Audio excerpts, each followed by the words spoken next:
Kepada Tuan dan Puan, para anggota DPR yang terhormat, apa kabar hari ini? Sepertinya tak sebaik biasanya. Sama, di sini pun begitu. Kita semua memang sedang diuji. Hidup memang tak selalu baik, kan?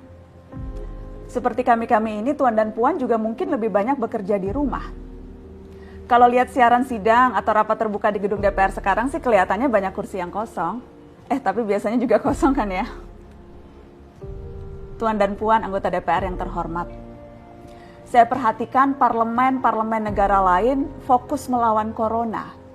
Tapi rasa-rasanya isu-isu yang keluar dari Senayan belakangan kok kebanyakan tidak terkait corona ya?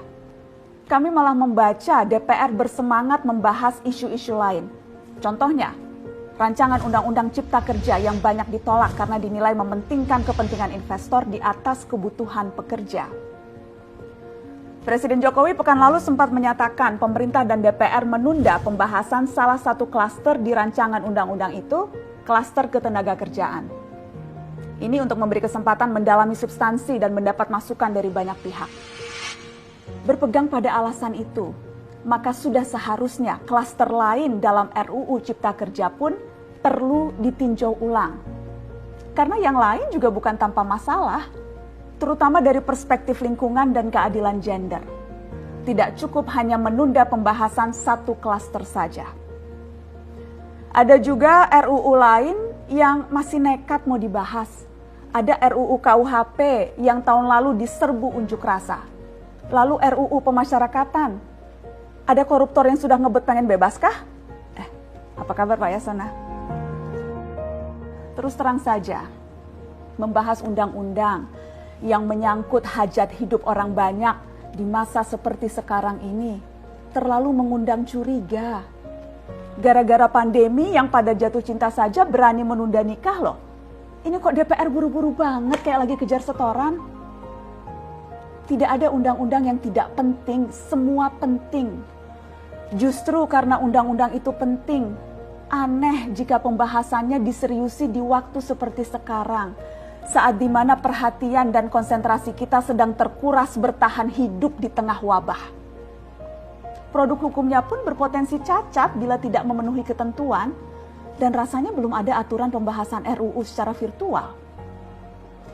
Jika ngotot menuntaskan Omnibus Law, atau RUU KUHP, atau RUU pemasyarakatan, jangan salahkan jika ada yang menilai DPR tidak menjadikan perang melawan corona sebagai prioritas. Saya percaya setiap tindakan dan keputusan di masa krisis mencerminkan skala prioritas.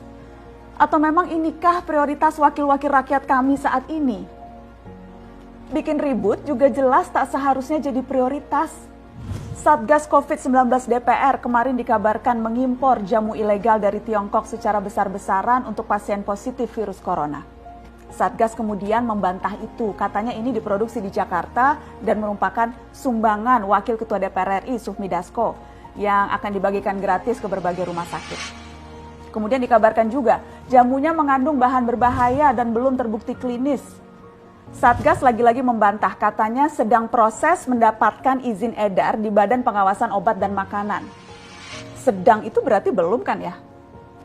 Tuan dan Puan yang terhormat, niat baik pun perlu proses yang baik. Proses yang semrawut hanya akan disusul polemik. Sementara sekarang kita sedang banyak-banyaknya menaruh harapan kepada negara. Tindak tanduk DPR salah benarnya akan selalu dilihat.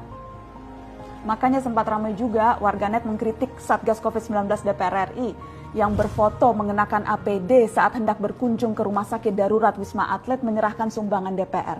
Ini dinilai melukai hati masyarakat. Tenaga medis kita saja bertaruh nyawa benar karena kekurangan APD. Tidak ada yang meragukan jumlah sumbangan DPR. Kami yakin pasti banyak, namanya juga DPR, beli ribuan rapid test saja mampu, ngeborong jamu apalagi. Tapi ini soal rasa dan empati. Kecuali ya, kalau yang dipakai anggota DPR itu APD yang lain, alat pelindung dewan. Salam hormat dari kami yang kalian wakili.